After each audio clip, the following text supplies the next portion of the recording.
చేతులెత్తి బిగ్గరగా స్తోత్రం చెప్దాం. మరొకసారి హల్లెలూయా హల్లెలూయా హల్లెలూయా.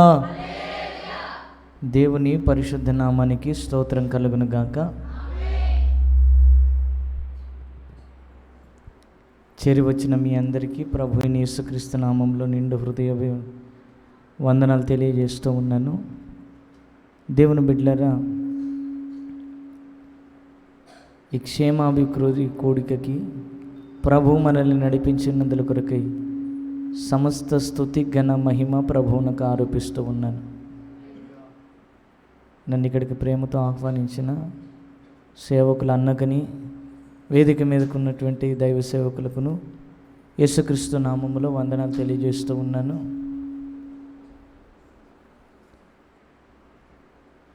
దేవుని స్తోత్రం.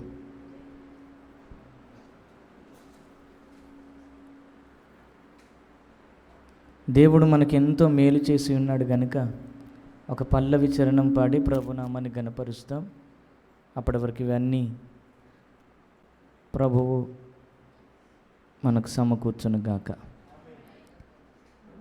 నీవు చేసిన ఉపకారములకు నేనేమి చెల్లింతునో, నీవు చేసిన ఉపకారములకు నేనేమి చెల్లింతునో.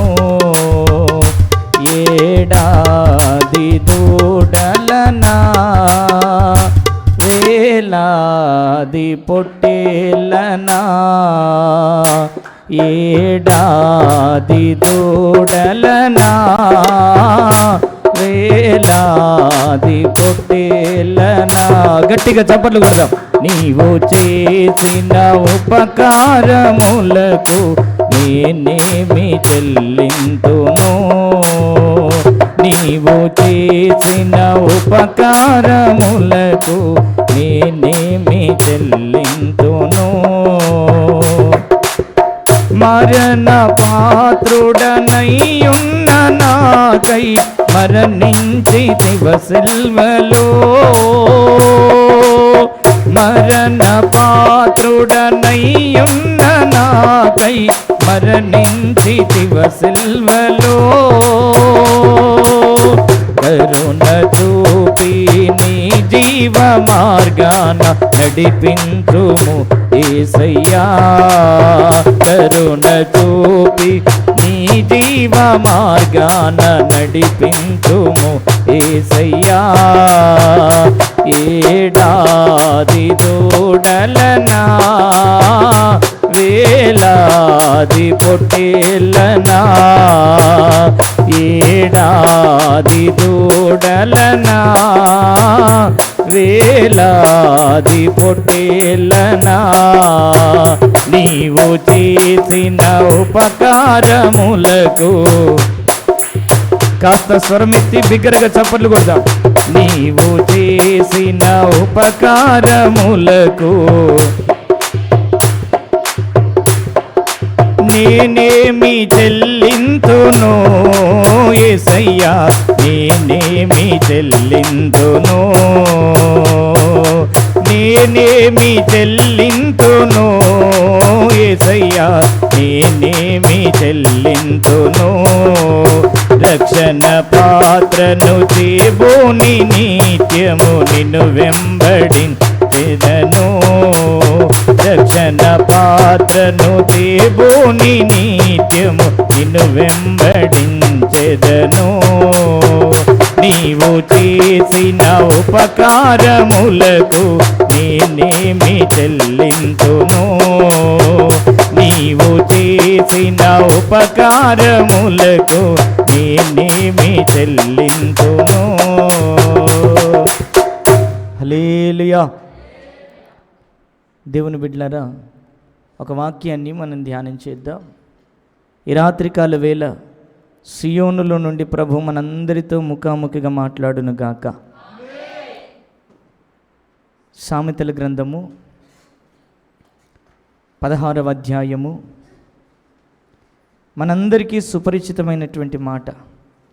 సామెతల గ్రంథము 16వ అధ్యాయము 18వ వచనాన్ని చదువుదాం. చదవండి. నాశనమునకు ముందు గర్వము నడుచును, పడిపోవుటకు ముందు అహంకారమైన మనసు నడుచును. ఈ రాత్రికాల వేళ ప్రియమైన దేవుని జనాంగమా, దేవుని యొక్క సన్నిధానంలోనికి చేరి వచ్చిన మనమందరము కూడా ఈ రాత్రి ఈ గర్వమును గురించి మనం ధ్యానం చేద్దాం. మానవునికి దేవుడు అనుగ్రహించినటువంటి రక్షణ అది ఎంతో అమూల్యమైనదని వాక్యము సెలవిస్తూ ఉన్నది. లోకములో మరెవ్వరు కూడా ఇవ్వలేనటువంటి ఆ నిత్య జీవాన్ని కేవలం ప్రభు అయిన యేసుక్రీస్తు మాత్రమే సర్వమానవాళికి అనుగ్రహించుటకు ఆయన సర్వశక్తి కలిగిన దేవుడై ఉన్నాడు. రక్షణ పొందినటువంటి మనం ఒక సంఘ సహవాసములో, ఒక ఉపదేశ క్రమములో నడిపించబడుతున్నటువంటి మనం మన ఆత్మీయ జీవితంలో ఇక్కడ చెప్పబడినటువంటి ఈ పాపం గర్వము, చూడండి, గర్వము 3 అక్షరాలే, పాపము కూడా 3 అక్షరాలే. ఈ గర్వము అనే పాపము మన అంతరంగాలలో ఏ మూలన దాక్కుని ఎక్కడ క్రియ జరిగించినా కూడా పరలోక రాజ్య ప్రవేశం అనేది మనకు అసలు దక్కనే దక్కదు. భూమి మీద బైబిల్ గ్రంథంలో వ్యభిచరించినటువంటి వారికి క్షమాపణకు దొరికింది. దేవుని బిడ్డలారా, దేవుడు కానటువంటి దానిని ఆరాధించిన వారికి క్షమాపణ దొరికింది. నరహత్య చేసిన వారికి క్షమాపణ దొరికింది. కానీ గర్వముతో ప్రవర్తించినటువంటి వారు చూడండి ఎంతో నష్టపోయినట్లుగా, ఎంతో భంగపడినట్లుగా బైబిల్లో అనేక ఆధారాలు ఉన్నాయి. ఈ రాత్రికాల వేళ రక్షణ పొంది దేవుని యొక్క బిడ్డలుగా పిలిపించబడుతున్నటువంటి నా జీవితంలో ఒకవేళ ఏ మూలనైనా సరే ఈ గర్వం అనే పాపం ఒకవేళ చోటు చేసుకొని ఉన్నట్లయితే ఈ రాత్రి వేళ దేవుడు మనల్ని విడిపించునుగాక. నా దేవుని ప్రియులరా, గర్వము ఒక మానవుణ్ణి ఏ స్థాయిలోనికి తీసుకొని వస్తుంది అంటే, ఆకాశములో ఉన్నతంగా ఉన్నటువంటి మానవుణ్ణి పాతాళములోనికి తీసుకొని వెళ్ళేది ఈ గర్వం అనే పాపం. పాపంలోకెల్లా అతి ఘోరమైన పాపము ఈ గర్వం అనే పాపం. మనమేమనుకుంటామంటే, నేను యేసుని ఎరిగాను, దేవుణ్ణి నమ్ముకున్నాను, పరిశుద్ధ సంఘములో సభ్యులుగా ఉండి నేను పరిశుద్ధ సంఘముగా ఉండి ఉన్నాను కనుక ఇక నేను పరిశుద్ధురాల్ని, నేను పరిశుద్ధుడను అని అనుకుంటాం. దేవుని బిడ్డలారా, ఈ గర్వము చూడండి ఒక మనిషిని ఎక్కడికి తీసుకొని వెళ్తూ ఉంది అని అంటే, దేవుణ్ణే లెక్క చేయనటువంటి స్థితిలోనికి తీసుకొని వెళ్తుంది. ఈ గర్వహృదయులందరూ కూడా యెహోవాకు హేయులు అని వాక్యంలో రాయబడింది. ఈ గర్వంతో ప్రవర్తించువారట దేవుణ్ణి లెక్క చెయ్యరు, వాక్యాన్ని లెక్క చెయ్యరు, పరిశుద్ధమైనటువంటి సేవకులను లెక్క చెయ్యరు. దేవుని బిడ్డలారా చూడండి, అసలు ఈ గర్వముతో ఉన్నటువంటి వారు ఎవరిని మాట్లాడనివ్వరు, ఎవరిని పట్టించుకోరు. ఒకవేళ పైకి తగ్గింపుతో ఉన్నట్లుగా నటించినా కూడా అంతరంగంలో దేవుని వాక్యం పని చేయకుండా ఈ గర్వం అనేది పనిచేస్తూ ఉంటుంది. ఈ రాత్రికాల వేళ పరిశుద్ధాత్ముడు మనతో మాట్లాడుతూ ఉండగా మన హృదయాలు తెరిచి దేవుని వాక్యానికి మనం చోటిచ్చుదుముగాక. దేవుని ప్రియులారా, మనందరికీ తెలుసు, దేవుడు దేవదూతలని చేసినప్పుడు ఈ లూసిఫర్ ఉన్నాడు కదా, సాతానుడు, యెషయా గ్రంథం 14లో రాయబడి ఉంటుంది. ఆ లూసిఫర్ హృదయములో గర్వించిన వాడై దేవుని యొక్క సింహాసనం, ఆ సియోనులో ఉన్నటువంటి ఆ సింహాసనానికి సమానముగా నేను కూడా ఎదగాలని హృదయములో గర్వించిన వాడై, నా దేవుని ప్రియులారా చూడండి, అతడు గర్వించినప్పుడు వాడు పడిపోయి, వాడితో కూడా కొంతమంది దూతలు పడిపోయి వాళ్ళందరూ చూడండి దయ్యాలుగా మారిపోయారు. వాడు సాతానుగా మారిపోయి ఉన్నాడు. దేవుని యొక్క సృష్టిలో వీడు ముందు దేవదూత. మరి గర్వం అనేది హృదయంలో ప్రవేశించిన తర్వాత ఈ గర్వం వల్ల ఏమైపోయాడు అని మనం ఆలోచిస్తే దురాత్మగా, సాతానుగా మారిపోవలసి వచ్చాను. ఈ క్షణంలో ఒకసారి నీ జీవితాన్ని నువ్వు పరీక్షించుకో. యేసుని నమ్మిన మన బ్రతుకులో దేవుని బిడ్డలారా, నీవెవరైనా సరే ఈ వాక్యాన్ని వింటున్నటువంటి నీ జీవితంలో గర్వము అనేది ఏ మూలన ఉన్నా కూడా మనల్ని అపవాది యొక్క కుమారునిగా మార్చివేస్తుంది. బైబిల్లో ఒక ఆయన ఉన్నాడు. ఆయన పేరేంటి అని అంటే అదోనియా. ఈ అదోనియా ఎవరు అని మనం గమనిస్తే దావీదుకి 4వ కుమారుడు. ఈ దావీదుకి 4వ కుమారుడైనటువంటి అదోనియా, ఈ మాటకు అర్థమేమి అంటే నా ప్రభువు యెహోవా అని అర్థము. చక్కని పేరు పెట్టుకున్నటువంటి ఇతడు దేవుని బిడ్డలారా ఆశించకూడనటువంటి స్థానాన్ని ఆశించి చూడండి అతడు నష్టపోయినట్లుగా బైబిల్ సెలవిస్తూ ఉన్నది. ఆ మాట చదువుదాం. మొదటి రాజుల గ్రంథము 1వ అధ్యాయము 5వ వచనాన్ని చదువుదాం.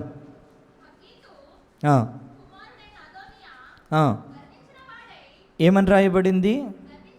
గర్వించిన వాడై నేనే రాజునగుదునని అనుకుని తనకు ముందుగా పరిగెత్తుటకు చాలు. ఇతడి స్థానం ఏంటి అంటే ఒక రాజు యొక్క కుమారుడు, మరొక రాజు అయినటువంటి సొలొమోనుకి సహోదరుడుగా దేవుడు ఇతని స్థానాన్ని నియమించాడు.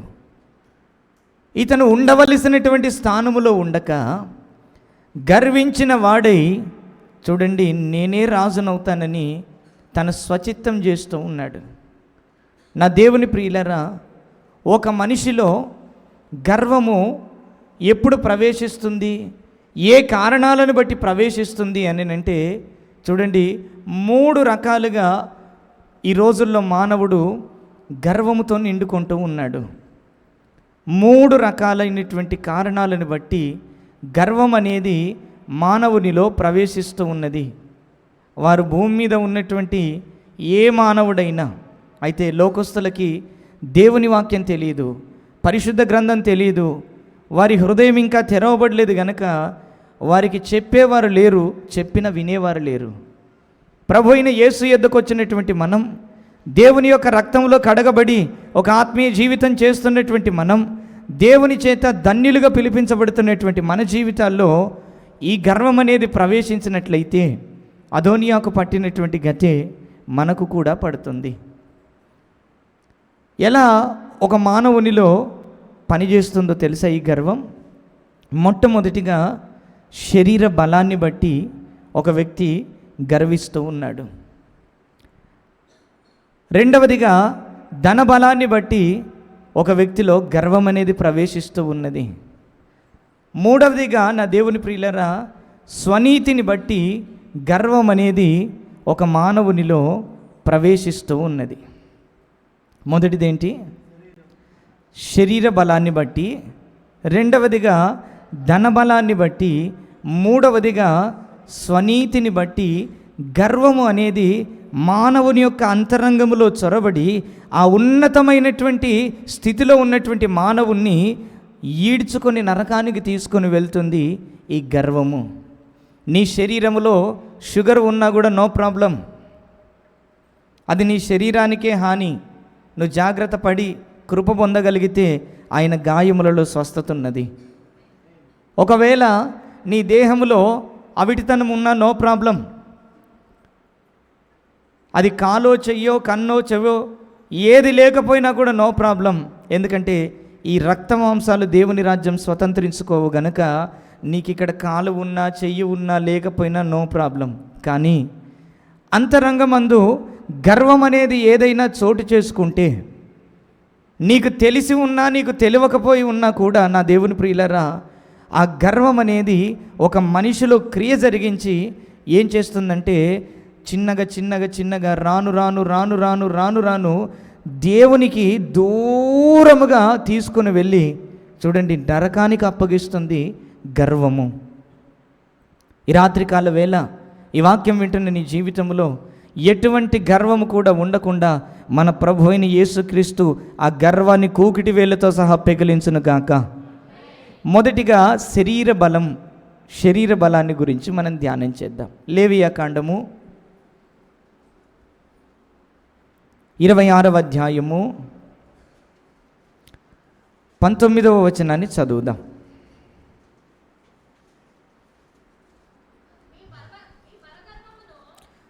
నీ బలగర్వమును భంగపరిచి ఆకాశము ఇనుము వలెను భూమి ఇత్తడి వలెను ఉండజేసేదను.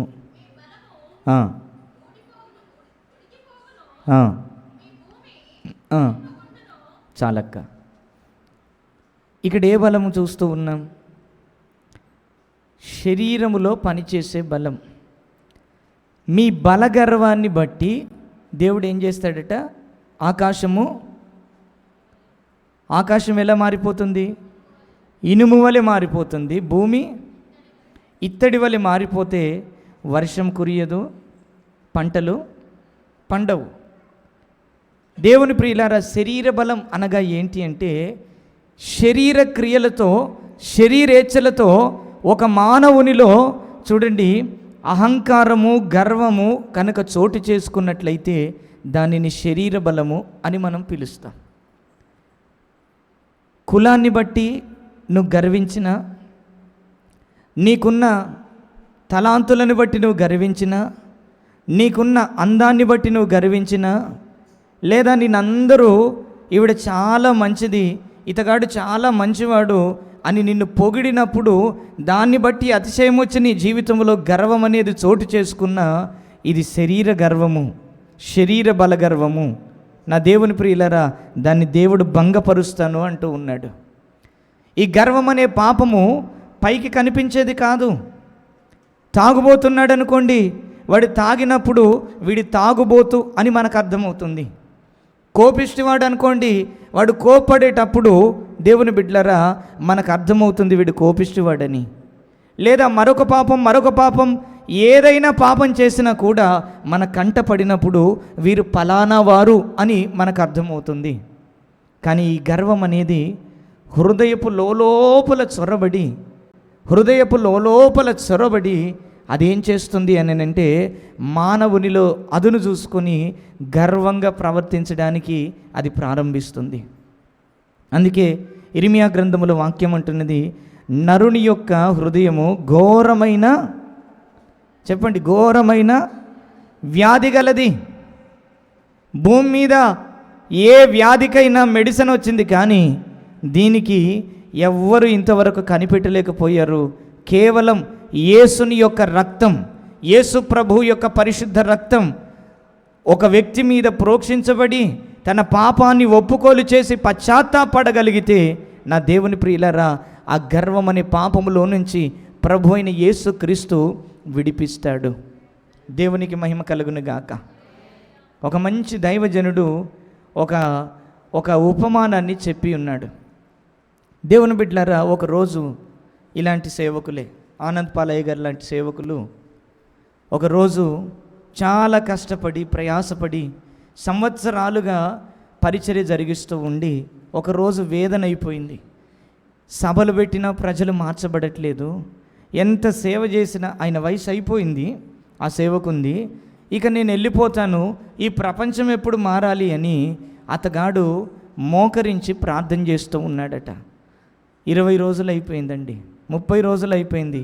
ప్రభువు ఒక వెలుగును అనుగ్రహించి మాట్లాడుతూ ఉన్నాడు స్వరమెత్తి, నా కుమారుడా అని చెప్పి మాట్లాడుతూ ఉంటే, ప్రభువా నాకు ఒక చిన్ని ఆశ ఉన్నది.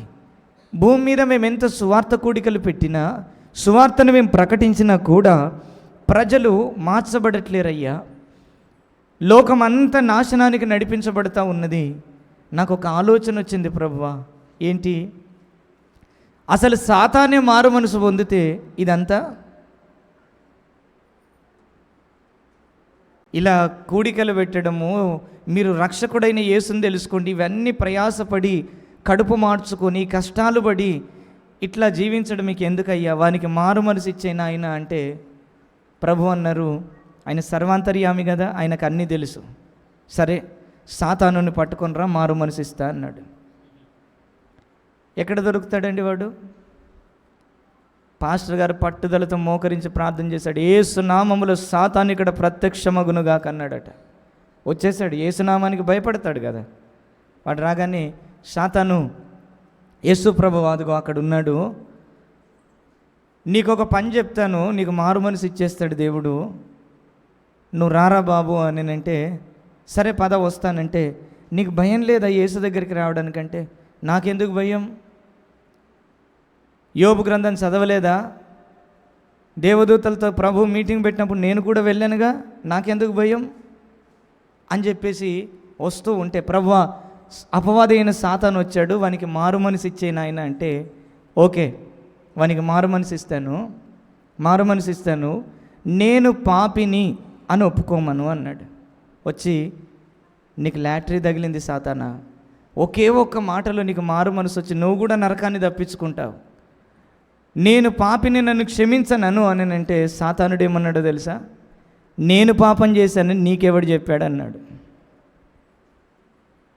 ఎంత గర్వమో చూడండి. గర్వించిన వాని హృదయం ఎక్కడ కూడా వంగదండి, ఎక్కడ వంగదు.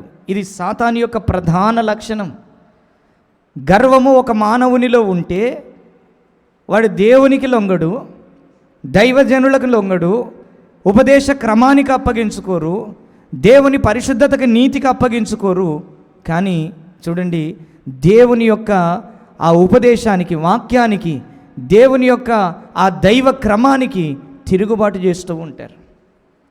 పైకి మాత్రం లోబడినట్లుగానే ఉంటారు.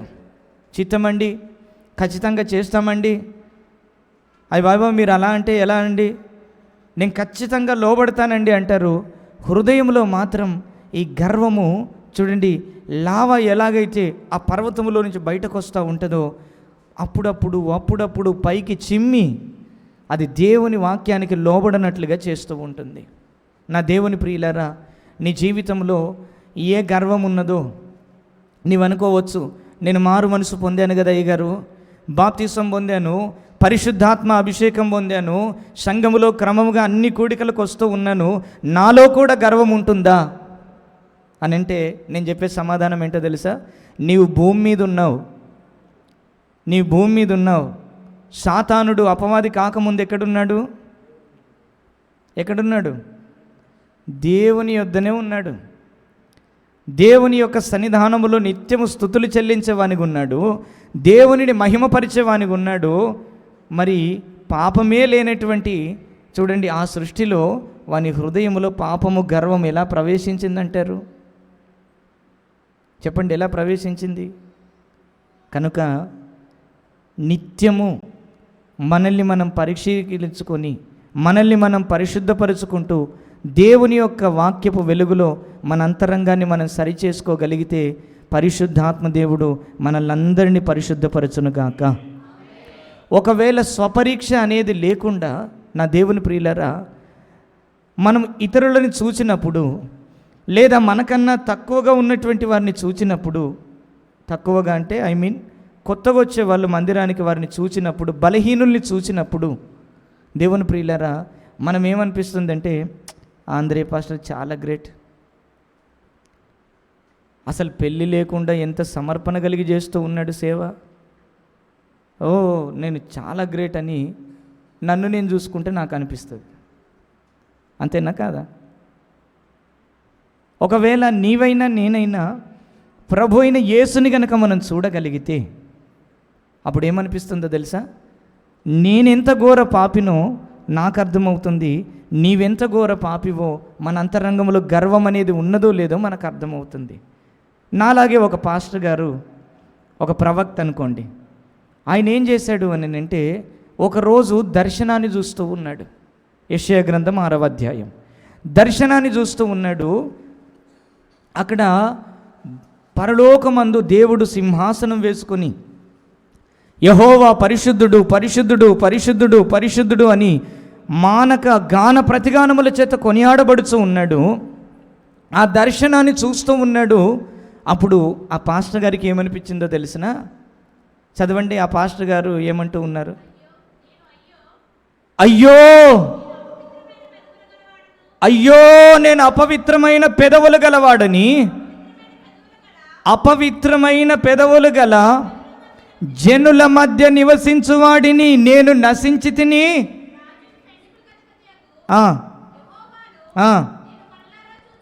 నేను కన్నులారా చూచి తిననుకొని ఆయన ప్రార్థన చేస్తూ ఉన్నాడు. అంతకుముందు హిజ్కియా రాజును చూసినంత కాలం ఆయన పాపం ఆయన గుర్తులేదు. కానీ ఎప్పుడైతే సర్వోన్నతమైన స్థలములలో దేవుని యొక్క ముఖ దర్శనాన్ని చూసి పరిశుద్ధుడు పరిశుద్ధుడని దేవదూతలు పాడుచుండగా అక్కడ ఆరాధన జరుగుతూ ఉంది. నిత్యము పరిశుద్ధుడు పరిశుద్ధుడు పరిశుద్ధుడు అని ఆరాధన జరుగుతూ ఉంటే ఈ దైవ సేవకుడు, ఈ ప్రవక్త ఆయన చూసి అంటూ ఉన్నాడు, ప్రభువా, నేను ఎంత పాపినో నాకు అర్థమైంది నాయన. ఆయన ఎంత విలపిస్తూ ఉన్నాడంటే ఒక కేక వేస్తూ ఉన్నాడు. ఎక్కడైనా ఇల్లు తగలబడిపోతే, గడ్డివాము తగలబడిపోతే చూచిన వాళ్ళు ఏమంటారు? నెమ్మదిగా ఉండి, ఏమండి మా గడ్డివాము తగలబడిపోతుంది, రండి కాస్త ఆర్పుదామంటారా? అయ్యో, నేను ఎంత ఘోరమైన పాపినయ్యా అని గుండెలు బాదుకుంటూ విలపిస్తూ ఉన్నాడు. ఈ రాత్రికాల వేళ ఇటువంటి పశ్చాత్తాపపు ఆత్మ మనందరి మీద కుమ్మరించబడును గాక. మీ అంతరంగాల్లో ఉన్నటువంటి దేవుని బిడ్డలారా, ఆ గర్వాన్ని మనం చూడాలి అని అంటే యేసుని మాత్రమే మనం తేరి చూడాలి. యేసుని చూడకుండా సాటి విశ్వాసిని చూసినప్పుడు, యేసుని చూడకుండా సాటి మానవుని చూసినప్పుడు, యేసుని చూడకుండా నీ ఇరుగు పొరుగు వారిని చూచినప్పుడు నీకేమనిపిస్తుంది అంటే నువ్వు చాలా గ్రేట్ అనిపిస్తుంది, నువ్వు మోస్ట్ రెవరెండ్ అనిపిస్తుంది. పూజనీయురాలిగా పూజనీయుడిగా మనమే కనిపిస్తాం. ఇక మహదేవపట్నంలో నా అంత పరిశుద్ధుడు లేడనుకున్నట్లుగా మనం జీవించడానికి ఆస్కారం ఉంటుంది. అయితే నీవైనా నేనైనా యేసు వైపు చూడాలా. ఆ ఉన్నతమైనటువంటి సింహాసనం దేవుణ్ణి గనక మనం కన్నులారా చూడగలిగితే నా అంతరంగంలో ఏముందో మనకు తెలియపరచబడుతుంది. నా దేవుని ప్రియులారా, శరీర బలము బట్టి నువ్వు ఒకవేళ గర్విస్తే, నీకున్నటువంటి ఆస్తిని బట్టి నువ్వు గర్వించిన, నీకున్నటువంటి తలాంతులను బట్టి నువ్వు గర్వించిన, ఈ గర్వం అనేది పైకి కనబడదండి, పైకి కనబడదు. ఈ పాపంతో వచ్చిన డేంజర్ ఏంటి అంటే పైకి కనబడితే ఎవరైనా గద్దించేవాళ్ళు, కానీ ఇది అంతరంగపు ఎదలోతుల్లో లోతులో నాటుకొని ఉంటుంది. అది సమయం వచ్చినప్పుడే బయటకు వస్తుంది. అయితే నేనేం చేయాలంటే యేసు వైపు చూచి, ప్రభువా నా అంతరంగాన్ని పరిశీలించయ్యా, నా అంతరంగంలో నీకు ఆయస్కరమైన క్రియలు, ఒకవేళ అది గర్వమైనా మరే ఇతరత్ర పాపమైనా నా అంతరంగంలో ఉంటే దాన్ని దేవా ప్రభువా నాయనా దాన్ని కూకిడి వేళ్ళతో పెకిలించి నాకు విడుదల కావాలి అన్ను ప్రార్థించగలగాలి. ఈ గర్వం అనేది ఈ రోజుల్లో చాలామంది క్రైస్తవుల్లోనే వస్తుంది, అన్యుల్లో లేదండి. అన్యులు మేము సేవకులుగా ఇలాంటి ప్రతిష్ఠిత వస్త్రాలు ధరించి ఎక్కడికైనా వెళ్తూ ఉంటే, మీరు పాస్టర్ గారండి మా కొరకు ప్రార్థించండి అని అసలు సేవకుల ముందు వాళ్ళు ఎంత వినయ భయభక్తులు కలిగి ఉంటున్నారు. అదే క్రైస్తవులు అనుకోండి, క్రైస్తవునికి దేవుడు అంటేనే లెక్కలేడు. మనల్ని మనమే విమర్శించుకుని ఎడల మనం తీర్పులోనికి రాకపోదుము అని వాక్యం అంటుంది. ఈరోజు వాక్యం మనకే. దేవుని ప్రియులారా, దేవునికి నువ్వు భయపడుతూ ఉన్నావు, దేవుని వాక్యానికి భయపడుతూ ఉన్నావు అని మన జీవితంలో ఎప్పుడు మనకు అర్థమవుతుంది అంటే దేవుని వాక్యానికి నువ్వెంతగా లోబడుతూ ఉన్నావో దానిని బట్టే నువ్వు భయభక్తులు కలిగిన దానివని భయభక్తులు కలిగిన వానివని దేవునికి అర్థమవుతుంది. వాక్యానికి లోబడక మన శరీర గర్వాన్ని బట్టి మన అంతరంగంలో గర్వము చోటు చేసుకుని నేను బాగున్నాను అనుకుంటూ మనం ప్రవర్తించామనుకోండి, అంతకన్నా ఘోరమైన పాపం మరొకటి లేదండి. సామెతల గ్రంథంలో రాయబడింది, ఒకని ఎదుట సరి అయిన మార్గము కలదట, అది తుదకు ఎక్కడికి దారితీస్తుంది? మరణానికి, నాశనానికి దారితీస్తుంది.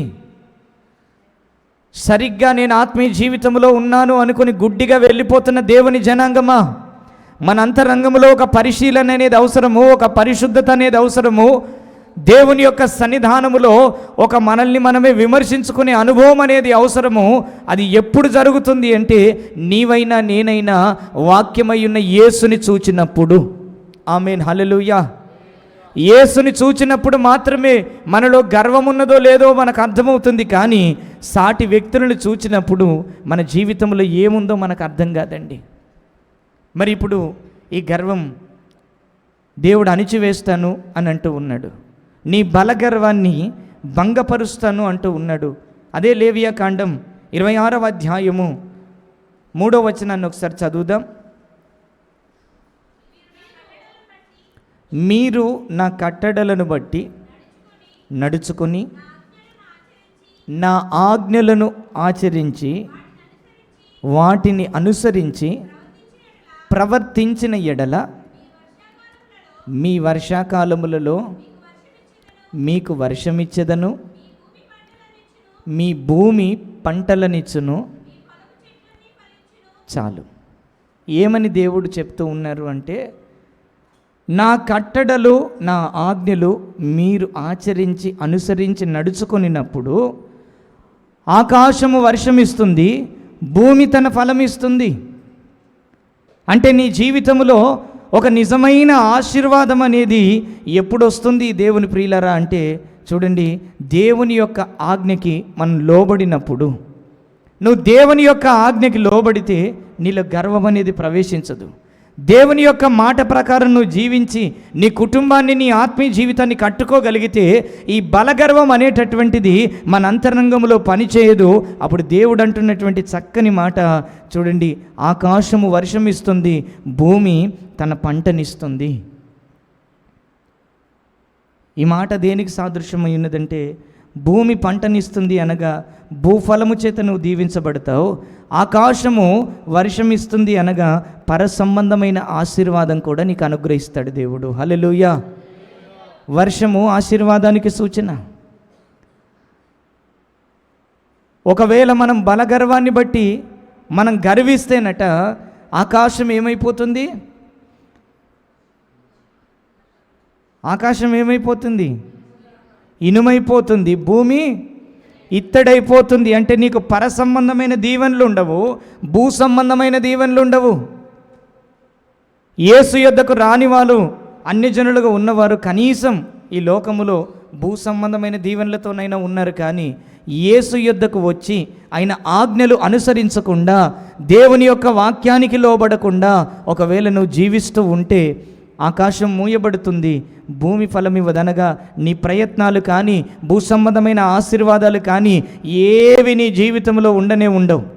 గర్వం అనేది ఇంత డేంజర్. గర్వం అనేది ఇంత డేంజర్.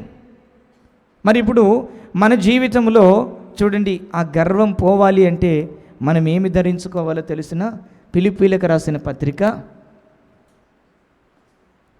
2వ అధ్యాయము 5 నుంచి 9 వచనాల్ని త్వరగా చదవండి.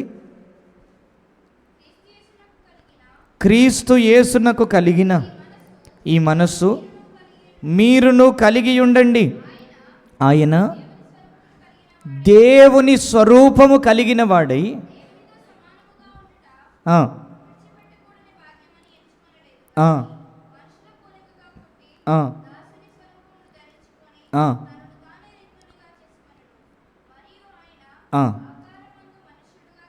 చూడండి, ఆకారమందు మనుష్యుడిగా కనబడి మరణము పొందునంతగా, అనగా సిలువ మరణము పొందునంతగా విధేయత చూపిన వాడై తనను తాను తగ్గించుకొనెను. నీలో గర్వము దేని విషయంలో ప్రవేశించొద్దంటే, యేసుని చూడమని చెప్పాను కదా, యేసుని చూస్తే మన పాపము, మన జీవితంలో గర్వం ఉన్నదో లేదో మనకు అర్థమవుతుంది. రెండవదిగా యేసుని చూడగలిగితే ఒకవేళ నా బ్రతుకుల్లో తెలుసో తెలియకో గర్వం అనేది ఉన్నా కూడా దాని నుంచి విడుదల మనకు కలుగుతుంది. హల్లెలూయా. యేసు ప్రభువట చూడండి, ఆయన దాసుని స్వరూపాన్ని ధరించుకున్నాడు. ఆయన యజమానుడు, సర్వ సృష్టికర్త, నిత్యాన్ని సర్వాన్ని ఏకరీతిగా పరిపాలిస్తున్నటువంటి చక్రవర్తి అయిన దేవుడు, ఉన్నవాడు అనువాడు, దేవుడు అని పిలవడానికి యోగ్యుడైన వాడు ఆ యేసుక్రీస్తు ప్రభువే ఆయన దాసుని స్వరూపాన్ని ధరించుకొని సిలువ మరణము పొందునంతగా విధేయత చూపి తనను తాను తగ్గించుకున్నాడు. ఆమేన్, హల్లెలూయా. నీ జీవితములో నేను యేసును వెంబడిస్తున్నానండి, నేను దేవుని బిడ్డనండి, మా వివాహము పరిశుద్ధ వివాహం అయిందండి, మా ఇల్లు డెడికేషన్ పాస్టర్ గారు వచ్చి రిబ్బన్ కట్ చేశాడండి, లేస్తే కూర్చుంటే ప్రభువుకి స్తోత్రం అంటున్నానండి అని ఒకవేళ నీ జీవితంలో నేను దేవుని బిడ్డని అని చెప్పుకొని తిరుగుతూ ఉన్నట్లయితే నీ జీవితంలో విధేయత, తగ్గింపు అనేది ఉండాలి. ఒకవేళ నీ జీవితంలో ఈ తగ్గింపు లేకపోయినా, దేవుని యొక్క వాక్యానికి విధేయత చూపకపోయినా, నీ అంతరంగంలో ఖచ్చితంగా 100% గర్వం ఉన్నట్లే లెక్క. గర్వం అనేది తగ్గింపు యొక్క స్వభావాన్ని తన్నిపారేస్తుంది. గర్వం అనేది విధేయత గుణాన్ని చూడండి విడుదల లేకుండా బంధించి పెడుతుంది. నీ జీవితంలో గర్వపు అంతరంగాన్ని ఉంటే, నీ జీవితంలో గర్వం అనేది నీ అంతరంగంలో ప్రవేశిస్తే నువ్వు ఎన్నడూ కూడా వాక్యానికి విధేయత చూపలేవు. నువ్వు ఎన్ని సంవత్సరాలైనా మందిరానికి రా, నువ్వెన్ని కానుకలైనా ఇవ్వు, సేవకులకు కానీ దేవునికి కానీ మందిరానికి కానీ నువ్వెంతైనా పరిచర్య చేయి, గర్వం అనేది నీ అంతరంగంలో చోటు చేసుకుందా దేవుని బిడ్డ, నిశ్చయముగా అది ఒక దినాన నిన్ను నరకానికే ఈడ్చుకొని పోతుంది. గర్వపు యొక్క అడ్రస్ ఏంటి అంటే నరకం. మీ డైరీలో కానీ పుస్తకంలో కానీ మీ సెల్ ఫోన్ మీద డీపీ కూడా పెట్టుకోండి, గర్వం అంటే నరకం అని. అది ఎప్పుడు కూడా మనం చూస్తూ ఉంటే దైవ భయం అనేది మనకు కలుగుతుంది. యేసుక్రీస్తు ప్రభువుకి మానవునికి రావాల్సిన అవసరం ఏమొచ్చింది? ఎందుకు తగ్గించుకోవాలి? పాపం చేశాడా? చెయ్యరాని తప్పేమైనా ప్రభు అయిన యేసుక్రీస్తు చేశారా? ఆయన మాటలో పాపం ఉన్నదా? చూపులో పాపం ఉన్నదా? నడతలో పాపం ఉన్నదా? ప్రవర్తనలో పాపం ఉన్నదా? పుట్టుకలో పాపం ఉన్నదా? భూమి మీద జన్మించినటువంటి 33.5 సంవత్సరాలు ఎక్కడైనా ఎవరి విషయంలోనైనా ఆయన పాప జీవితాన్ని గడిపాడా? నాలో పాపమున్నదని ఎవరైనా నిరూపించగలరా అని ప్రపంచానికి సవాలు విసిరినటువంటి పరిశుద్ధుడైన యేసుని కొలుస్తున్న మన బ్రతుకుల్లో పాపము అనే గర్వము మన అంతరంగములో ఉంటే మనం సాతాను బిడ్డలమే కానీ దేవుని యొక్క జనాంగాన్ని కాము. నా దేవుని బిడ్డలారా, తగ్గింపు స్వభావం నీకు లేకపోతే, విధేయతాత్మ నీకు లేకపోతే గర్వం ఖచ్చితంగా ఉన్నట్లే. ఇప్పుడు చూడండి, ఇక్కడ వెలుగు ఉంది, చీకటికి స్థానం ఉన్నదా? మందిరం అంతా చక్కగా దాదాపుగా 30 లైట్లు వేసినట్టున్నారు. చక్కగా పరలోకములో ఉన్నట్లుగా ఉంది ఈ మందిరం. ఇక్కడ చీకటికి స్థలం ఉన్నదా? మందిరం బయట వెలుగు లేదు అని అంటే ఖచ్చితంగా చీకటి ఉన్నట్లే. తగ్గింపు విధేయత లేదు అంటే ఖచ్చితంగా గర్వం ఉన్నట్లే. నీ బ్రతుకులో దేవుని వాక్యం కొరకు తగ్గించుకొని జీవిస్తూ ఉన్నావా? కొంతమంది ఎక్కడ తగ్గరండి, ఎక్కడ దగ్గరు? నేను ఎందుకు తగ్గాలండి? నా చరిత్ర తెలుసా? నీ చరిత్ర మాకెందుకండి? యేసు ప్రభు చరిత్ర కావాలి మనందరికీ. నా చరిత్ర మీకెందుకు? మీ చరిత్ర నాకెందుకు? ప్రభు అయినటువంటి యేసు క్రీస్తు యొక్క చరిత్ర అది సుచరిత్ర. ఆ చరిత్ర మనం తెలుసుకుంటే మన భవిష్యత్తు ఏంటో మనకు అర్థమవుతుంది. మన చరిత్ర మనకు అక్కర్లా, మన గతం మనకు అక్కర్లా, మన భవిష్యత్తు కావాలి. నువ్వు ఏ నిత్యరాజ్యంలో అడుగుపెట్టాలని మందిరానికి వచ్చావో, ఏ ప్రభు అయిన యేసు ఉన్నటువంటి స్థానానికి వెళ్ళాలని భక్తి చేస్తూ ఉన్నావో, మన భవిష్యత్తు ఏంటో మనం తెలుసుకోవాలి అంటే యేసు ప్రభు యొక్క కలిగినటువంటి ఆ గుణ లక్షణాలైన తగ్గింపు స్వభావం నీ అంతరంగంలో ఉండే. ఖచ్చితంగా తగ్గించుకోవాలి. నువ్వెక్కడ తగ్గకపోయినా దయచేసి చేతులు జోడించి చెప్తూ ఉన్నాను, దేవుని యొద్ద తగ్గు, నీకు మంచిది. మీ ఉద్యోగంలో తగ్గకపోయినా అక్కడ నీకున్నటువంటి పరిస్థితిని బట్టి నేను దాన్ని నేను చెప్పలేను కానీ దేవుని బిడ్డలారా, క్రైస్తవునిగా నువ్వు దేవుని ఎదుట తగ్గించుకోగలిగితే ఆ తగ్గింపు అనేది నీకు కంప్లీట్గా వస్తుంది. దేవుని యొద్ద తగ్గించుకొని వాడు ఎవరి యొద్ద కూడా తగ్గించుకోడు. తగ్గింపు స్వభావం అనేది మనం ధరించుకోవాలి, దీనత్వం అనేది ధరించుకోవాలి, విధేయత అనేది ధరించుకోవాలి. ప్రభు అయిన యేసుక్రీస్తు విధేయత నేర్చుకున్నాడు అని హెబ్రీలకు రాసిన పత్రిక 5:8 రాయబడింది. ఆయన దేవుని యొక్క కుమారుడై ఉండి తాను పొందిన శ్రమల వలన విధేయత నేర్చుకొనెను అని రాయబడింది. ప్రభు అయిన యేసుక్రీస్తు నేర్చుకుంటే నీవు నేను ఎంతగా నేర్చుకోవాలి చెప్పండి. ఇప్పుడు నోరు తెరిచి మీరు చెప్పాలి, దేవుని సన్నిధానానికి వస్తున్న నీ జీవితంలో నీకు నేర్పించడానికి పరిశుద్ధాత్ముడు ఉన్నాడు. ఆ పరిశుద్ధాత్మ అభిషేకం కలిగినటువంటి సేవకులు నిన్ను నడిపించేవారు ఉన్నారు. నువ్వేం నేర్చుకుంటున్నావు? ఎన్ని సంవత్సరాలుగా మందిరానికి వస్తున్నావు?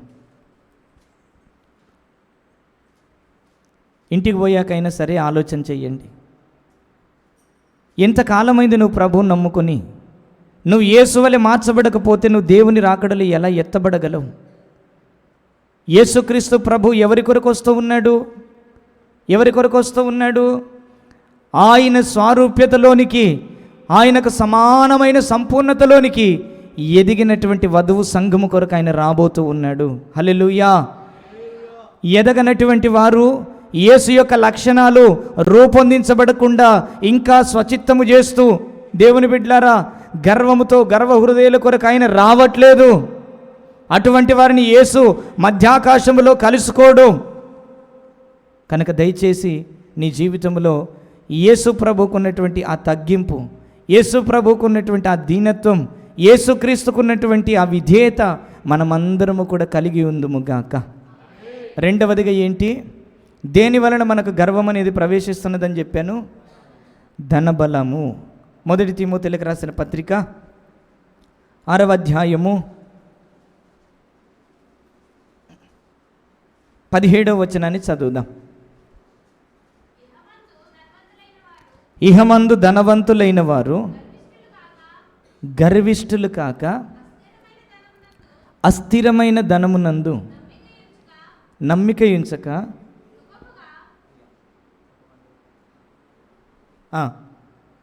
చదవండి. సమస్తమును మనకు ధారాళముగా దయచేయు దేవుని యందే నమ్మిక ఉంచుడని ఆజ్ఞాపించుచున్నాము. ఇప్పుడు ధనము వలన గర్విష్ఠులు కాక అని రాయబడింది. అస్థిరమైన ధనమందు మనము మనసు పెట్టొద్దని రాయబడింది. ఇది ఏంటి? ఇది ధనం. భూమి మీద వివిధ దేశాల్లో వివిధ రకాలైనటువంటి ధనం ఉన్నది. ఇప్పుడు ఇది ఈరోజు నా చేతిలో ఉన్నది. రేపు ఎవరి చేతిలో ఉంటుందండి? ఎవరి చేతిలో ఉంటుంది? ఇది ఎల్లకాలం నా వద్దనే ఉంటుందా? నా అవసరతలు తీర్చుకోవడానికైనా దీన్ని నేను వాడాలి, ఖర్చు పెట్టాలి. ఇప్పుడు ఇది ఎలాంటి ధనము అంటే అస్థిరమైనటువంటి ధనం. స్థిరముగా నిలిచేది కాదు ఇది.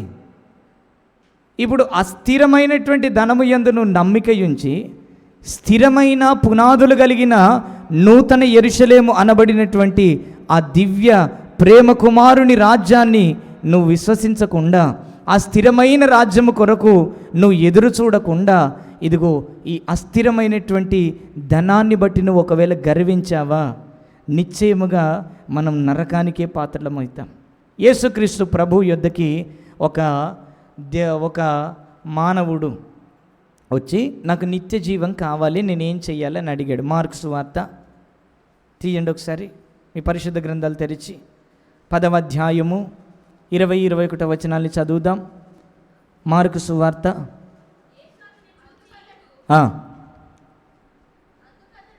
చెప్పండి అమ్మా. బోధకుడా, బాల్యము నుండి ఇవన్నీ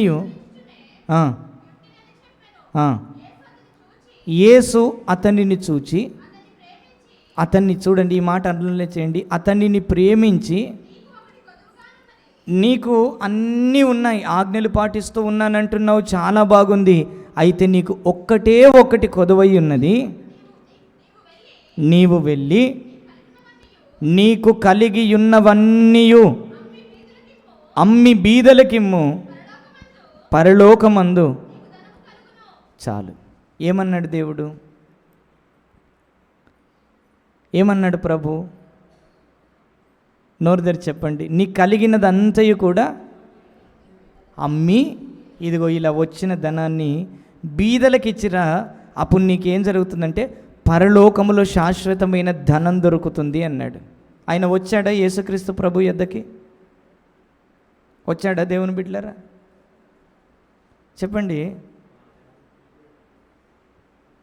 అడ్రస్ లేకుండా పోయాడు. అంటే ధనం మీద స్థిరమైన మనసు పెట్టి చూడండి, ధనమే శాశ్వతము అన్నట్లుగా చూడండి, ఆయన వచ్చాడు, మంచినే కోరుకున్నాడు. ఈ రోజుల్లో యేసు దగ్గరికి వస్తున్నారు, నిత్య జీవం కొరకే వస్తున్నారు. కానీ ఈ ధనగర్వం అనేది నిన్ను నరకానికి నడిపిస్తుంది. ధనము మీద మనస్సుంచు మాకు. నీకు కలిగి ఉన్న ధనం దేవునికివ్వు, నీ కలిగి ఉన్న ధనం బీదలకివ్వు, నీ కలిగి ఉన్నటువంటి ధనం అక్కరలో అవసరతల్లో ఉన్నవారికి ఇవ్వు అని దేవుని యొక్క వాక్యం అక్కడ మొదట అంటుంది. అతన్ని ప్రేమించి, నిన్ను ప్రేమించి దేవుడు మాట్లాడుతూ ఉంటే మనం ఎలా ఆలోచిస్తున్నాం? ఏంటి, నేను కష్టపడి సంపాదించుకున్నటువంటి ధనం బీదలకు ఇవ్వాలా? భలే చెప్పొచ్చారు పాస్టర్ గారండి. ఎక్కడైనా ఈ బోధ ఉన్నదా?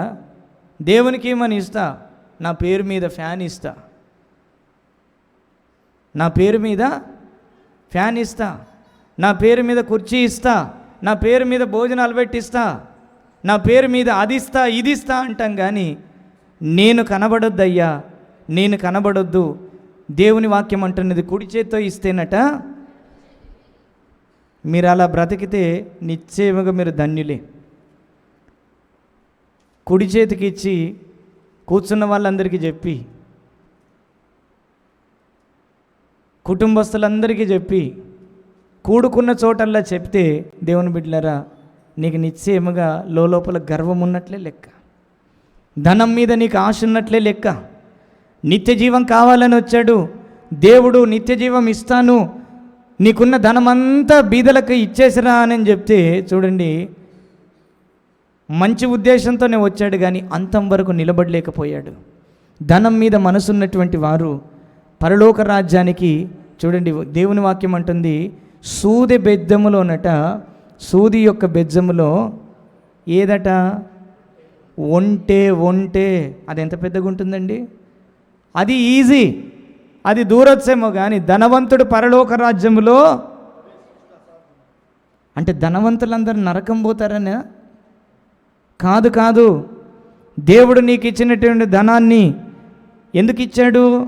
నీవు అనేకులకు ఆశీర్వాదకరంగా ఉంటావని, నువ్వు అనేకుల్ని బలపరుస్తావని, ప్రభు యొక్క పని కొరకు నువ్వు వాడతావని, సహాయం కావలసినటువంటి వారికి సహాయం చేస్తావని ధనం ఇచ్చాడు. కానీ నేను ధనవంతుణ్ణి ధనవంతురాల్ని అని గర్వించమని కాదు. ఒకవేళ నా దేవుని ప్రియులరా, నీవు ఒకవేళ ఆ ధనాన్ని బట్టి నువ్వు గర్వించేవనుకో ఏం జరుగుతుందో తెలుసా? సామెతల గ్రంథము 11వ అధ్యాయము 28వ వచనాన్ని చదువుదాం. ధనమును నమ్ముకొనువాడు ఏమైతుందట అతనికి?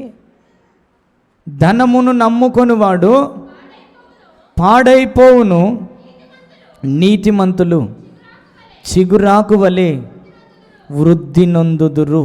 ఇప్పుడు ధనాన్ని నమ్ముకున్నవాడు వృద్ధిలోకి రాడట.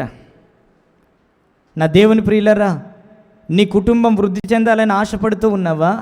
ఈ క్షేమాభివృద్ధి కూడికకు వచ్చినటువంటి నీవు, దూరాన సమీపాన ఉండి వాక్యం వింటున్నటువంటి నీవు,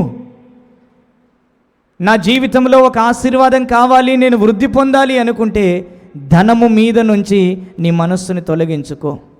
గొప్ప ఆశీర్వాదం దేవుడు నీకు ఇస్తాడు, గొప్ప ఆశీర్వాదం ఇస్తాడు. చాలామంది అండి డబ్బులు పోగేసుకుంటారు. వాళ్ళు ఎలా ఉంటారంటే మనుషులకి ఇవ్వరు.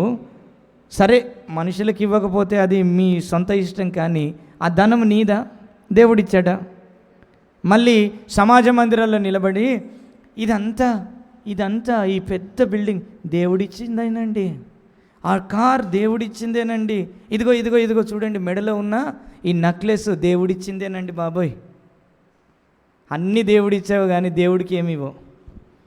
దేవునికి ధనం ఇవ్వవు, దేవునికి నీ సమయం ఇవ్వవు, దేవుని బిడ్డలారా నీ హృదయాన్ని ఇవ్వవు, ఏమి ఇవ్వవు. చెప్పేది మాత్రం బడాయి మాటలు. దేవుడే ఇచ్చాడండి బాబు. ఇలాంటి వారిని వేషధారులు అంటున్నాడు దేవుడు. ధనం మీద మనసు పోనటువంటి వారికి ఖచ్చితంగా గర్వం ఉంటుంది. ధనం మీద మనసు చంపుకున్నటువంటి వారు పాడైపోతారని వాక్యం అంటుంది.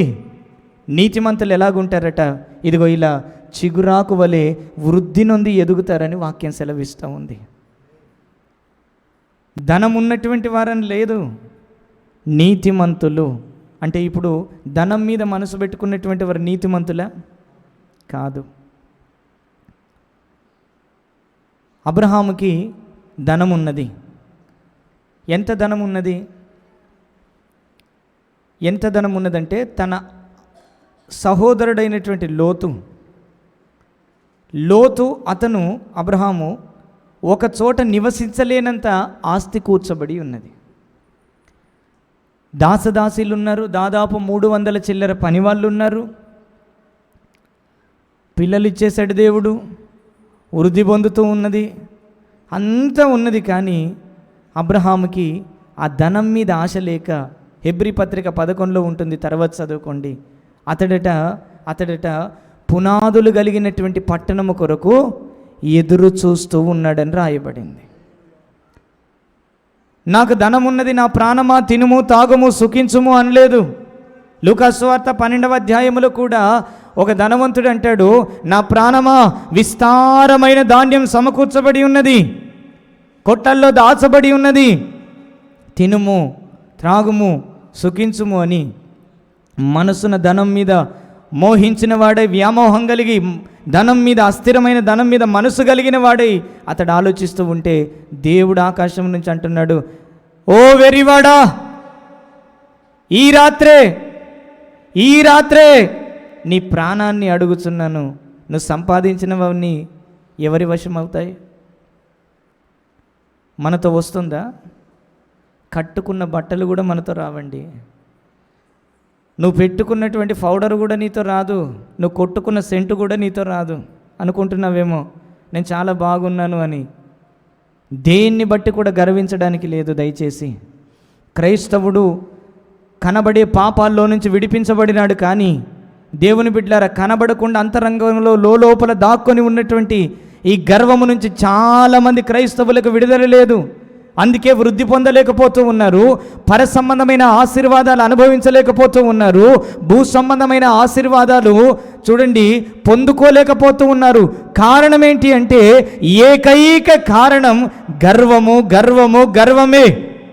ఆ గర్వము అనేక రకాలుగా, బలగర్వము, ధనబల గర్వము, శరీర బలము, లేకపోతే మరొకటి కలిగి గర్వించిన వారై చూడండి దేవుని యొక్క కృపకు దూరమైపోతూ ఉన్నారు. ఈ రాత్రికాల వేళ నీకు ధనం ఉన్నదని ఒకవేళ నువ్వు గర్వపడుతూ ఉన్నావేమో, నా దేవుని బిడ్డలారా నీ అంతరంగంలో ఒకవేళ నాకు ధనం ఉన్నదని నువ్వు గర్విస్తే చాలా పొరపాటు పడుతూ ఉన్నావు. కొంతమంది క్రైస్తవులు చూడండి ఇతర క్రైస్తవుల దగ్గరికి వెళ్ళినప్పుడు వాళ్ళు ఏం చెప్తారంటే, మొన్న మా అబ్బాయి పెళ్ళయిందండి, ఎంత ఇచ్చారనుకున్నారు? ఎంత ఇచ్చారండి? 20 లక్షలు. మరి మామూలుగా ఉంటుందా? ఇదొక గర్వం. మా అబ్బాయి అండి ఫస్ట్ క్లాస్లో పాస్. నా పెంపకం అండి బాబు, ఎంత గర్వము! నీ పెంపకం నీవు అన్నావా? గర్భఫలము మళ్ళీ అడుగుతున్నా, ఒకసారి చెప్పండి. గర్భఫలము మరి నా కుమారుడు, నా బిడ్డ, నా ఎందుకు పనిచేస్తుంది? ఇదొక టైప్ ఆఫ్ గర్వం. దేవుడు నీకు ఎందుకు ఇచ్చాడంటే దేవుని కొరకు నువ్వు పెంచుతావని, లోకము కొరకు కాదు, గర్వించడానికి కాదు, పాపము కొరకు కాదు, నీ కొరకు కాదు, దేవుని కొరకు పెంచుతావని దేవుడు నీకు ఆ బహుమానం ఇచ్చాడు. దేన్ని బట్టి కూడా మన జీవితంలో గర్వం రావడానికి వీల్లేదు. నా దేవుని ప్రియులరా, అదే సామెతల గ్రంథం 27వ అధ్యాయం ఒకసారి చదవండి. మనం ముందుకు వెళ్దాం. సామెతల గ్రంథం 27వ అధ్యాయం 24వ వచనాన్ని కూడా చదువుదాం. ఏంటంటున్నాడు? శాశ్వతమైనదా, శాశ్వతం కాదంటున్నాడా? చాలు. ధనమట శాశ్వతము కాదు, ఇది శాశ్వతం కాదు. మరి ఎవరు శాశ్వతం? ఏది శాశ్వతం? మీరే చెప్పాలి. ఏది శాశ్వతం? ధనము శాశ్వతమా? శాశ్వతుడైన దేవుడు మనకు ఒక ఆయన ఉన్నాడు. శాశ్వత రాజ్యం, ఒక రాజ్యం ఉన్నది. దేవుని బిడ్డలారా, అక్కడికి మనం వెళ్ళవలసిన వారం. మన పౌరస్థితి పరలోకమందు ఉన్నది. భూ సంబంధులం కాం మనం. భూమి మీద ఉన్న దేని మీద కూడా మీరు మనసు ఉంచమాకండి. నువ్వు భూమి మీద మనసు ఉంచావనుకో, అది నిన్నేం చేస్తుందంటే, చూడండి, సైన్స్ చెప్తున్నది, భూమికి గురుత్వాకర్షణ శక్తి అంటే ఏంటి?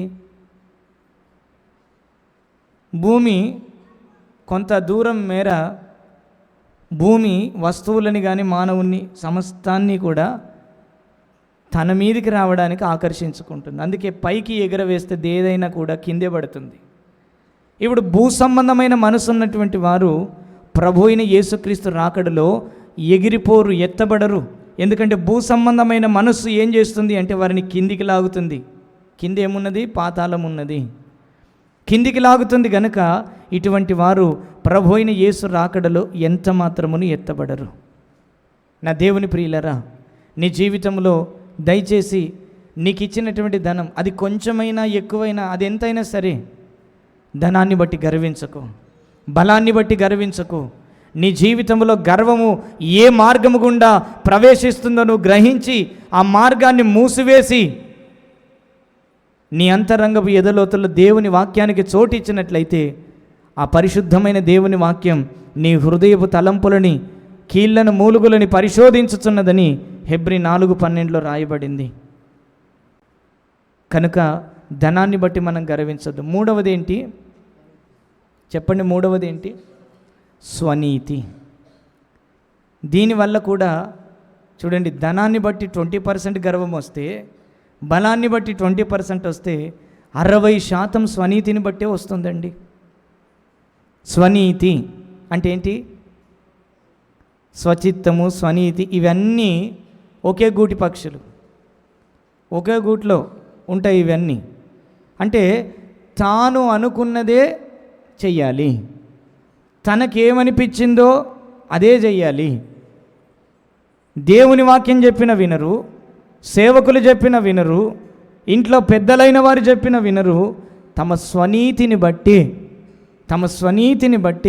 తమ స్వచిత్తాన్ని బట్టి నా దేవుని ప్రియులరా చూడండి ప్రవర్తిస్తూ ఉంటారు. ఇటువంటి వారిని గురించి సామెతల గ్రంథము 3వ అధ్యాయంలో ఒక మాట ఉన్నది. సామెతల గ్రంథము 3వ అధ్యాయం తీయండి ఒకసారి.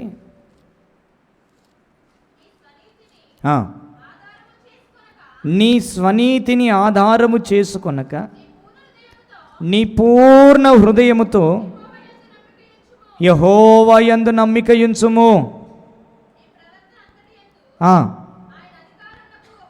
నీ ప్రవర్తన అంతటి యందు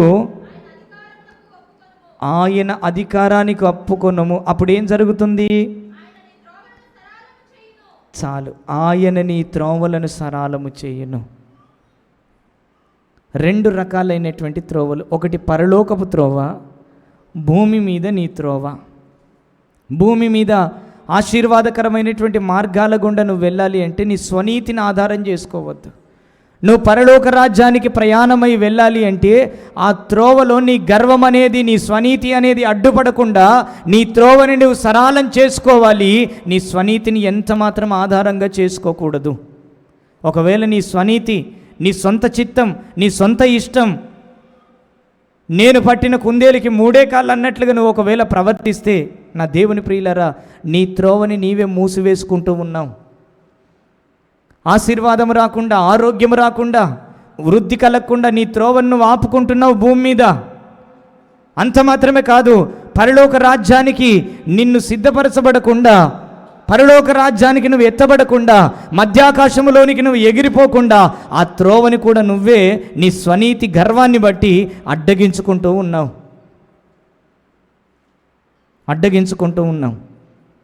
కాబట్టి మన స్వనీతి, దయచేసి మన స్వనీతి అనేది ఎప్పుడు కూడా పనిచేయడానికి వీల్లేదు. చూడండి, లూకా సువార్త 18వ అధ్యాయము, ఒక ఆయన ప్రార్థన చేస్తూ ఉన్నాడు. మనందరికీ సండే స్కూల్ నుంచి సుపరిచితమైనటువంటి వాక్యం. 11వ వచనాన్ని చదువుదాం. 18:11. పరిసయ్యుడు నిలవబడి, దేవా, నేను చోరులను, అన్యాయస్తులను, వ్యభిచారులనైనా, ఇతర మనుషుల వలనైనను, ఈ సుంకరి వలనైనను ఉండనందుకు. ఏం ప్రార్థన చేస్తున్నాడండి? ఇదేమైనా అర్థం ఉన్న ప్రార్థన? ఎక్కడ నిలబడి చేస్తూ ఉన్నాడు? సంత వీధిలో నిలబడి ఏమని ప్రార్థన చేస్తున్నాడు? గర్వముగా ప్రార్థన చేస్తూ ఉన్నాడు. ఏమని? చోరుల వలనైనను, వ్యభిచారుల వలనైనను, ఇంకా అన్యాయస్తుల వలనైనను, కనీసం ఇదిగో ఈ సుంకరి వలనైనను నేను లేనందుకు నీకు స్తోత్రములు ప్రభువా అంటున్నాడు. ఇది ప్రార్థన? ఇతరులను పోల్చుకోవడమే స్వనీతి. ఇతరుల మీద అబండాలు వేయడం స్వనీతి. పొరపాటు చేసింది మనమే, గర్వంతో ఉన్నది మనమే, కానీ తప్పు మాత్రం ఇతరుల మీద నెట్టేస్తాం. నువ్వు పాపం చేస్తావు, దేవునికి లోబడవు, అందుకే నీ జీవితంలో కార్యం జరగట్లేదు. పైగా ఏమంటామంటే, మా పాస్టర్ గారండి మా కొరకు ప్రార్థన చేయడం తగ్గిపోయిందండి బాబోయ్, అందుకే మేము స్వస్థత పొందలేకపోతున్నాం. పాస్టర్ గారట ప్రార్థన చేయట్లేదట, ఈవిడికి దేవుడు వచ్చి చూపించాడు, అందుకే మాకు స్వస్థత కావాలి. మరి నా అంతరంగంలో స్వనీతి ఉందయ్యా, నేను నా ఇష్ట ప్రకారం పోతూ ఉన్నాను, దైవజనుడు చెప్పిన వాక్య ప్రకారం జీవించట్లేదు, అందుకే నా బ్రతుకులో స్వస్థత కలగట్లేదు, ఆశీర్వాదం రావట్లేదని తలంచుకోరు. కానీ ఒప్పైతే మనము, తప్పైతే సేవకుడు. ఎంత స్వనీతి గర్వం అండి! అసలు దేవుడు దైవజనుడిని ఎందుకు నియమించాడో తెలుసునా? ఒక మాట చెప్తాను, చదవండి ఒకసారి. మన బ్రతుకులో ఆశీర్వాదం రావాలంటే దేవుడు పంపిన దైవజనుడు ఉంటేనే నువ్వు ఆశీర్వదించబడతావు. ఆ మాట చదువుదాం. అపోస్తల కార్యములు 2వ అధ్యాయము చివరి వచనం, 3వ అధ్యాయం చివరి వచనం.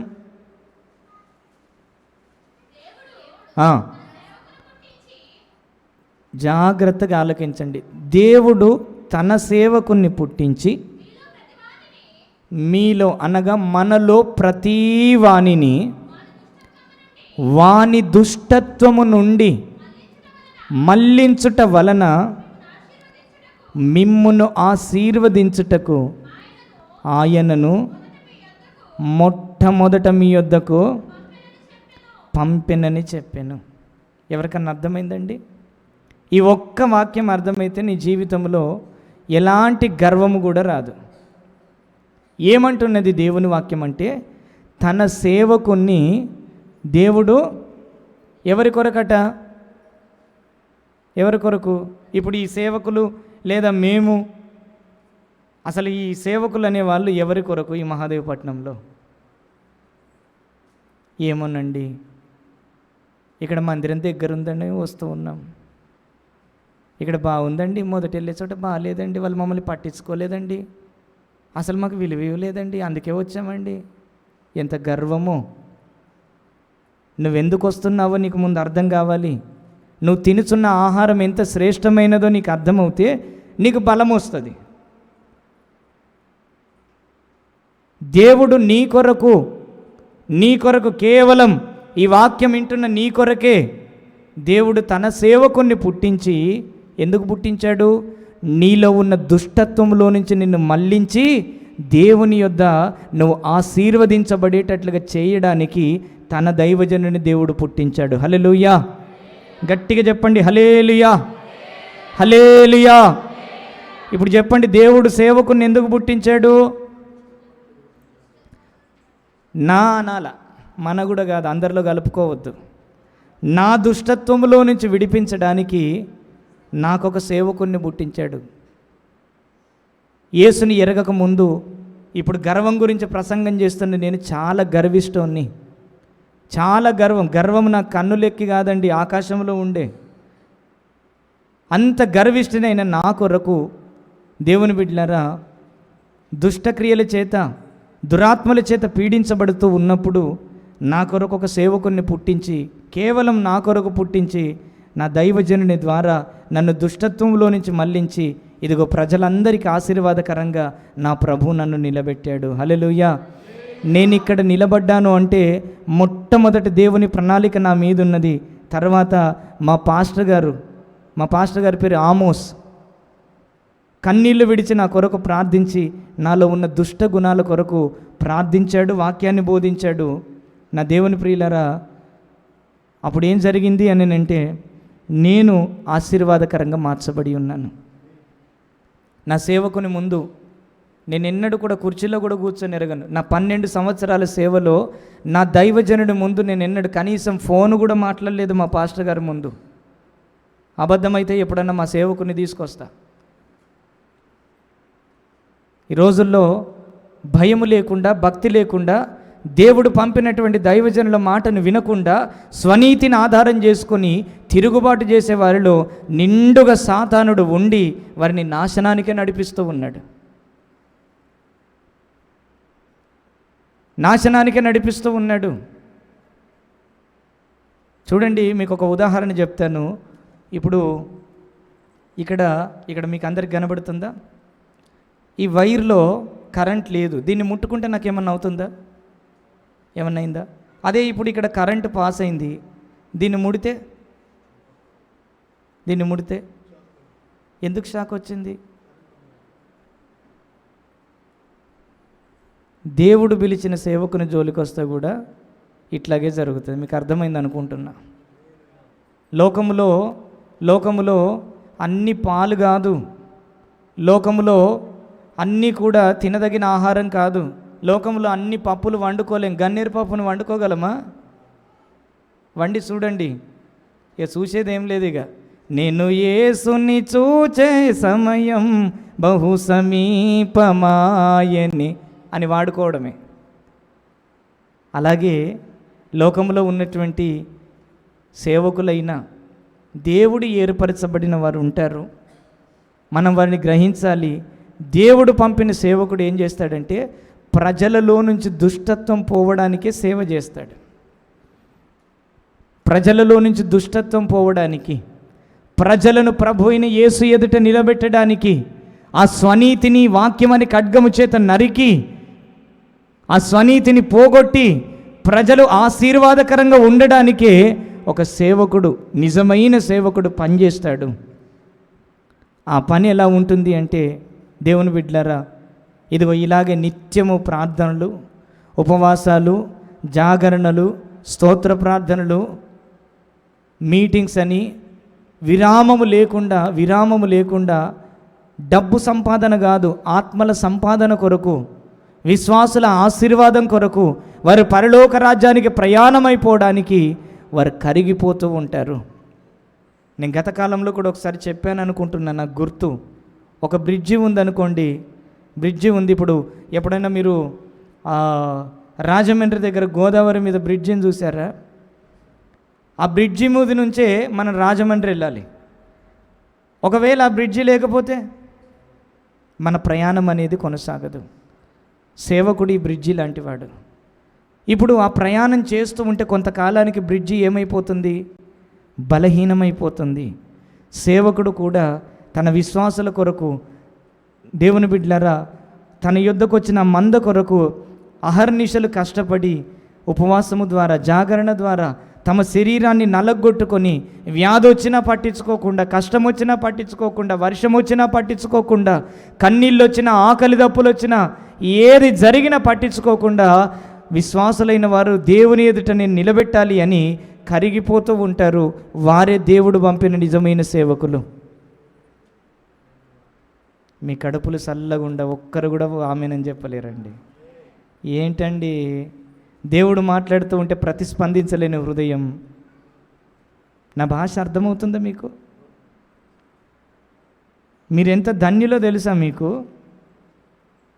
మీరు చాలా ధన్యులు కనుకనే దేవుడు ఈ పట్టణంలో ఈ ప్రతిష్ట కలిగిన సేవనిచ్చాడు. వాక్యం అంటుంది, నేను నిజమైన అంటే ఇప్పుడు అబద్ధమైన ద్రాక్షవల్లి ఉన్నదా లేదా? పిచ్చి ద్రాక్షవల్లి, సొదొమ ద్రాక్షవల్లి, కారు ద్రాక్షవల్లి, ఇలా లోకములో దేవుని బిడ్డలారా ఎన్నో ఉన్నాయి. అయితే నిజమైన ద్రాక్షవల్లి మాత్రమే మధురమైన ఫలములు ఇవ్వగలదు. హల్లెలూయా! అది దేవుడు పెట్టిన ద్రాక్షవల్లి. నీ జీవితంలో స్వనీతిని విడిచిపెట్టి దైవనీతిని నువ్వు ధరించుకొని దేవుని వాక్యానికి, దేవుడిచ్చినటువంటి దైవజనుడికి నువ్వు ఎప్పుడైతే అప్పగించుకుంటావో నీలో నుంచి దుష్టత్వం అనేది వెళ్ళిపోతుంది. ఒకవేళ నీ జీవితంలో నా దేవుని ప్రియులరా నువ్వు స్వనీతి కలిగి నువ్వు జీవిస్తూ ఉంటే ఎంత మాత్రం నువ్వు దేవుని నీతిని ధరించుకోలేవు. దేవుని నీతి తగ్గించుకోమని చెప్తుంది. దేవుని నీతి ప్రభు అయిన యేసు రాకడ కొరకు ఎదురు చూడమని చెప్తుంది. దేవుని నీతి ఇతరుల లోపాన్ని కాదు, నీ అంతరంగంలో ఉన్నటువంటి ఆ లోపాన్ని వెతుక్కోమని చెప్తుంది. దేవుని వాక్యానికి లోబడమంటుంది, పరిశుద్ధులకు లోబడమని చెప్తుంది, దైవ ప్రేమ లోకానికి చూయించమని చెప్తుంది, నిన్ను వలని నీ పొరుగు వారిని ప్రేమించమని చెప్తుంది. దేవుని యొక్క నీతి నువ్వు ఎలాగైతే క్షమించబడ్డావో ఇతరులను క్షమించమని కూడా చెప్తుంది. నీకు క్షమా హృదయం, ప్రేమించే హృదయం లేకుండా సంఘములో కానీ, కుటుంబాల్లో కానీ, పనిచేసే చోట కానీ, గ్రామాల్లో కానీ భేదాభిప్రాయాలు కలగజేస్తూ నీ స్వనీతిని అనుసరిస్తూ ఒకవేళ నీ జీవితంలో నీవే గొప్పదానివి, గొప్పవాడివి అనుకుంటే నువ్వు నిశ్చయంగా భంగపడతావు. నా దేవుని ప్రియులరా, నీ జీవితంలో ఈ స్వనీతి అనేది యేసు నామములో నశించునుగాక. 3 విషయాలను బట్టి మానవునిలో గర్వం అనేది ప్రవేశిస్తూ ఉన్నది. అందరు దయచేసి మోకరించండి. మొదటిదేమో చూడండి, శరీర బలాన్ని బట్టి. రెండవదేమో ధన బలాన్ని బట్టి. మూడవదేమో స్వనీతిని బట్టి. ఈ రాత్రికాల వేళ పరిశుద్ధాత్మ దేవుడు నిన్ను ఒప్పింపచేయు ఆత్మగా పని చేయునుగాక. నోరు తెరిచి ప్రార్థించు. సమయం లేదు. దేవుని యొక్క రాకడ బహు సమీపమై ఉన్నది. నీలో వ్యభిచార మనసు లేదు, తాగుబోతుతనం లేదు, కానీ నీకొకటి కొదువై ఉన్నది.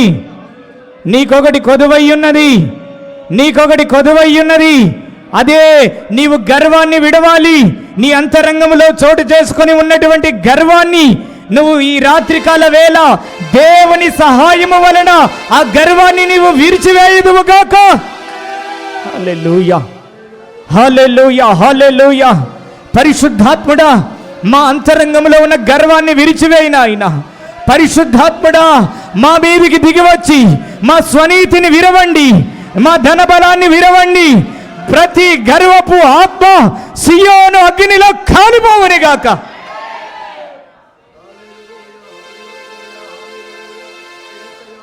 హల్లెలూయా, హల్లెలూయా. గర్వము ఘోరమైన పాపం. గర్వించి ప్రధాన దూత లూసిఫర్గా మారిపోయాడు. గర్విస్తున్న నీ హృదయం పాతాళానికి నిన్ను నడిపిస్తుంది. దేవుని బిడ్డ, గర్విస్తున్నటువంటి నీ హృదయం దేవుని వాక్యం అంటే లెక్క లేకుండా, దేవుని వాక్యానికి లోబడకుండా, దైవజనునికి లోబడకుండా, క్రమానికి అప్పగించుకోకుండా నీ అంతరంగంలో స్వనీతి గనుక పనిచేస్తూ ఉన్నట్లయితే నీ స్వనీతి ధనవంతుడి పాతాళానికి వెళ్ళినట్లుగానే నీ స్వనీతి నిన్ను పాతాళానికి నడిపిస్తుంది. ఒప్పుకోలు చేద్దామా దయచేసి.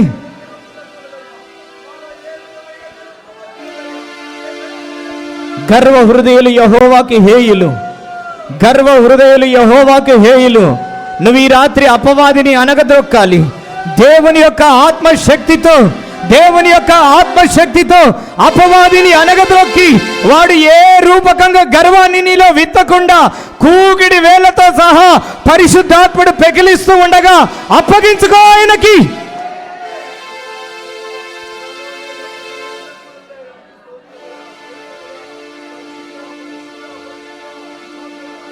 మన విమోచకుడు సజీవుడు. మనం ఆయన్ని కన్నులారా చూడాలని వాక్యం అంటుంది. మధ్యాకాశములో నీవు ఆయన్ని కలుసుకోవాలి. నీ మార్గము సరళము చేయబడాలంటే నీ స్వనీతిని నీవు విడవాలి.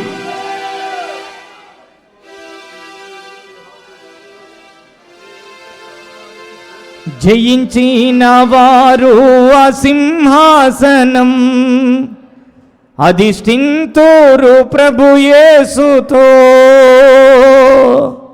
జయించిన వారు ఆ సింహాసనం అధిష్ఠింతురు ప్రభు యేసుతో. నిత్యానందంతో సియోనులో హర్షింతున్ విమోచన గానములతో. నిత్య విమోచన గానములతో నిత్యానందంతో సియోనులో హర్షింతున్ విమోచన గానములతో. నిత్యం విమోచన గానములతో. ఎటుపోయినా శ్రమ పడుచున్నను అందరూ నన్ను జయి విడచినన్. ఎటుపోయినా శ్రమ పడుచున్నను అందరూ నన్ను చెయ్యి విడచినన్. క్రీస్తునే నమ్మితిన్ కదల్చబడనిక సియోను పర్వతం వలె. నిత్య సియోను పర్వతం వలె. ఆమేన్. నే నమ్మితిన్ కదల్చబడనిక నిత్య సియోను పర్వతం వలె. వ్యాధి నా దేహమును బాధింపగా కన్నీర్వేదనతో బిగ్గరగా చప్పట్లు కొట్టి దేవుని ఆత్మశక్తితో నింపబడు. కన్నీర్వేదనతో అల్లాడి తిన్ ఆత్మశక్తి పొంది అనగా ద్రొక్కి తిని అపవాది శక్తులను. అపవాది శక్తులను ఆత్మశక్తి పొంది. హల్లెలూయా.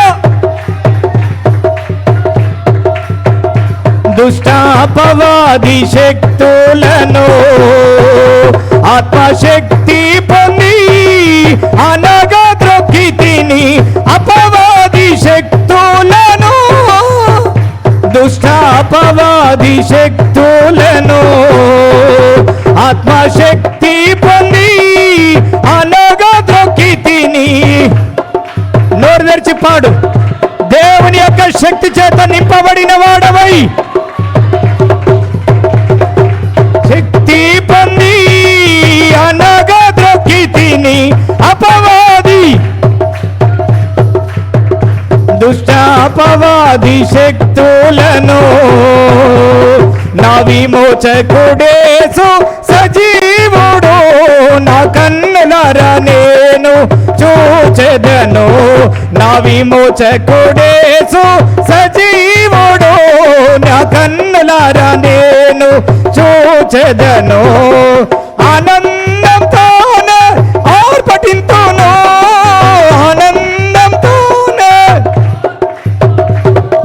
సియోను రాజును చూచు వేళలో. ఆ సియోను రాజును చూచు వేళలో నా విమోచకుడేసు సజీవుడు నా కన్నులారా నేను. నా విమోచకుడేసు నా కన్నులారా నేను చూచెదను.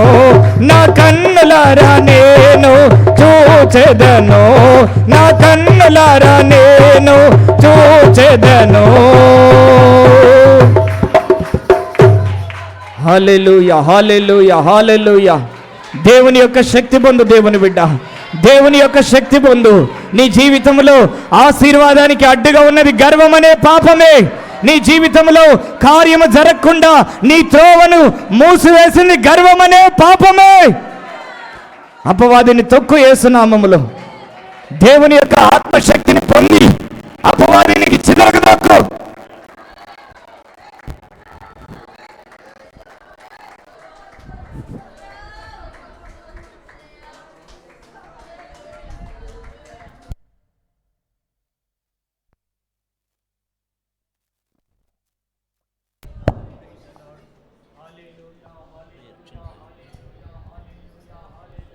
పరిశుద్ధుడా, మహాగణుడా, తండ్రి నీకు స్తోత్రాలు చెల్లిస్తున్నానయ్యా.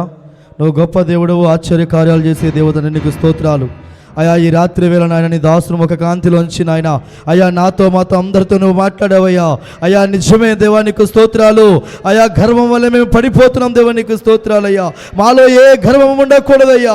అయ్యా ధన గర్వం ఉండకూడదయ్యా. అయ్యా శరీర బలాన్ని చూసి గర్వపడకూడదయ్యా.